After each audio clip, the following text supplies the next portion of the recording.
10 April 2019 کا وہ historical day کہ جس میں اعلیٰ پائے کے غیر مسلم آسٹرو فزکس ایکسپرٹس نے سورہ نجم کی آیات کی روشنی میں بلیک ہولز پر ریسرچ کرتے ہوئے مکمل اتھارٹی کے ساتھ نبی آخر الزماں صلی اللہ تعالی علیہ وآلہ وسلم کی جسمانی معراج کو تسلیم کر لیا تھا۔ بلیک ہول کی تصاویر ناسا کے ایونٹ ہورائزن ٹیلیسکوپ کی جانب سے جاری کردہ ہے۔ دلچسپ بات یہ ہے کہ اب تک دریافت کیے جانے والے بلیک ہولز میں سب سے بڑے سائز کا ہے اور ہم سے تقریباً 5 کروڑ 50 لاکھ لائٹ ایئر کے فاصلے پر واقع ہے۔ برٹش سائنٹسٹ اسٹیفن ہاکنگ نے ریسرچر جارج پولین اور گیرڈ ہافرڈ کے اس دعوے کی تائید کی کہ کائنات میں ایسے گڑھے موجود ہیں کہ جن سے نکلنا کسی کے بس کی بات نہیں۔ یہ شدید گریوٹی رکھتے ہیں، اس لیے ہر چیز کو اپنے اندر سمو لیتے ہیں، بلکہ پورے ستارے نکل جاتے ہیں۔ اسٹیفن ہاکنگ کی ریسرچ سورہ نجم کے قریب ترین ہے۔ ان کا مشہور زمانہ قول ہے، اگر آپ محسوس کریں کہ آپ بلیک ہول میں داخل ہو گئے ہیں تو گھبرائیں نہیں اور نہ ہی ہمت ہاریں، کیونکہ یہ دوسری گلیکسی کا راستہ ہے، مگر شاید پھر آپ ہماری گلیکسی میں واپس نہیں آ سکتے، حتیٰ کہ آپ کے پاس بہت پاور موجود ہو جو بلیک ہول کی کشش کو مات دے سکے۔ ناظرین، اسٹرولوجسٹ انگشت بدندان ہیں کہ بلیک ہولز کی ساخت قرآن میں مذکورہ بیری کے درخت کے مشابہ ہے، جس کا تنا باریک اور شاخیں پھیلی ہوئی ہیں۔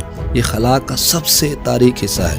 اس حقیقت کی تصدیق جان مشل نے 1784 میں ہی کر دی تھی۔ یہ پراسرار گلیکسی میں کچھ ستارے ایسے ہیں جو کہ روشنی کی بجائے تاریکی پھیلانے کے شوقین ہیں۔ سبھی جانتے ہیں کہ روشنی سیدھا سفر کرتی ہے، مگر جب وہ بلیک ہول تک پہنچتی ہے تو شدید گریوٹی کی وجہ سے اوپر یا نیچے سے گزر جاتی ہے، حتیٰ کہ نظر کو بھی منعکس کر دیتی ہے۔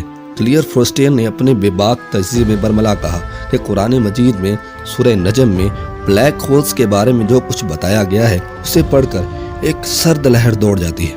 علاوہ ازیں سائنسدان مانتے ہیں کہ تیز رفتار سواری یعنی کہ اسپیس شپ کا تصور بھی براق ہی سے ابھرا ہوگا۔ روایات کے مطابق جبرائیل علیہ السلام نے آپ کو براق پر سوار کیا۔ براق برق سے ماخوذ ہے جس کا معنی ہے بجلی۔ سیرن لیبارٹری میں ریسرچ کرنے والے سائنسدانوں نے 2011 میں اعلان کر دیا تھا کہ تجربات سے ثابت ہو گیا ہے کہ نیوٹرونوں کی رفتار روشنی سے بھی کہیں زیادہ ہے، یعنی جو آسٹرو فزکس کے میدان میں ٹیکنالوجی اپنے پنجے گاڑ رہی ہے، تو واقع معراج کی حقانیت روز روشن کی مانند عیاں ہوتی جا رہی ہے۔ لیکن چند معترضین اس پوائنٹ پر بحث کرتے دکھائی دیتے ہیں کہ ایسا کیوں کر ممکن ہو سکتا ہے کہ کروڑوں سال کی مسافت طے کرنے کے بعد واپسی پر بستر بھی گرم ہو اور تالا بھی ہل رہا ہو۔ دوستوں، معراج کے واقعے میں وقت کی تاخیر کی بجائے زمان و مقام میں سفر یعنی کہ ٹائم ٹریول والا نظریہ صحیح محسوس ہوتا ہے، یعنی روشنی کی رفتار سے زیادہ تیز رفتار سفر جس میں آپ کا حال پیچھے رہ جاتا ہے۔ رب ذوالجلال نے اپنے پیارے حبیب کے لیے وقت کے پیمانے سمیٹ دیے، اس لیے زمین پر وقت نہیں گزرا اور آپ کی واپسی ہو گئی۔ نبی کا معجزہ وہ ہوتا ہے جس میں قوم تمام تمدنی، ثقافتی، سیاسی، تہذیبی، اقتصادی ترقی کے باوجود اللہ کریم کے مسنجر کے معجزہ کو چیلنج نہ کر سکے۔ مثال کے طور پر حضرت موسیٰ علیہ السلام کے عہد میں میجیشین جیسے فن کو متعارف کروایا گیا۔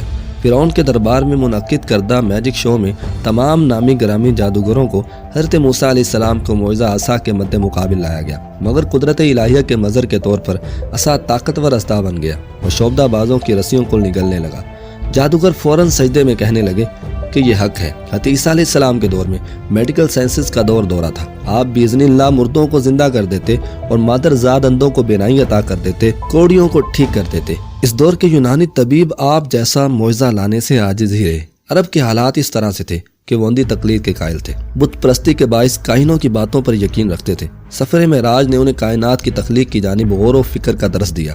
معراج النبی کے بارے میں شکوک و شبہات پیدا کرنے والے مستشرقین سے التماس ہے کہ وہ بھی تفکر و تدبر سے کام لیں اور سوچیں کہ 350 کلومیٹر فی گھنٹہ کی رفتار سے چلنے والی ٹرین کا دورانیہ اگر 3 گھنٹے سے کم ہو کر صرف 47 منٹ رہ جائے اور ہائی ٹیکنالوجی انٹرنیٹ سے 2.5 گھنٹے کی مووی صرف 4 سیکنڈز میں ڈاؤن لوڈ ہو تو نبی صلی اللہ تعالی وسلم کی معراج ارض و سماوات کیسے ممکن نہیں ہے؟ اور ایک چیز ممکن ہے، وہ ہے ہمارے چینل کو سبسکرائب کرنا، وہ کرتے جائیے گا اور بیل آئیکن کو دباتے جائیے گا، کیونکہ اس میں آپ کا کوئی پیسہ نہیں لگتا۔ اور ساتھ میں اپنی آراء اس ویڈیو کے بارے میں کمنٹ سیکشن میں ضرور لکھیے گا۔ ملتے ہیں ایک نئی ویڈیو کے ساتھ۔